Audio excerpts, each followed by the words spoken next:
পঞ্চায়ত নিৰ্বাচনত জনতাৰ ৰায় মানি লৈ অনাগত সময়ত ভুল সংশোধন কৰিব কংগ্ৰেছে। কংগ্ৰেছৰ শোচনীয় পৰাজয়ৰ পিছত এই প্ৰতিক্ৰিয়া প্ৰকাশ কৰিছে সাংসদ গৌৰৱ গগৈ।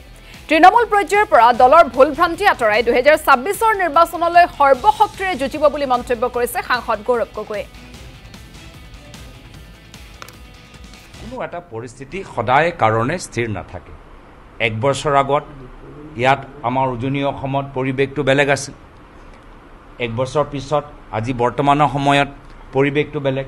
আমি কেনেদৰে আগবাঢ়ি যাব পাৰোঁ তাৰ বাবে আমি এটা ৰণকৌশল আমি দেখা পাইছোঁ, আমি এটা ৰোড মেপ, এটা পৰিকল্পনা আমি দেখা পাইছোঁ। আৰু সেইকাৰণে আমাৰ কাৰণে এটা ভাল ইংগিত যে আমি ক'ত যাব লাগে। আমি এদিনৰ ভিতৰতে আমি গম পাই গৈছোঁ যে নিজকে আমি কেনেদৰে শুদ্ধ কৰিব লাগে।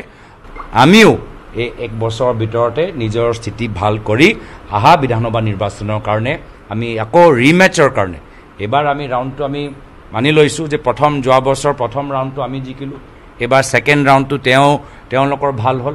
ফাইনেল যে ৰিমেটচ অহা বছৰ হ'ব, এই ৰিমেটচৰ কাৰণে একদম গোটেই জোৰ লগাই আমি ৰিমেটচটো আমি জিকিম।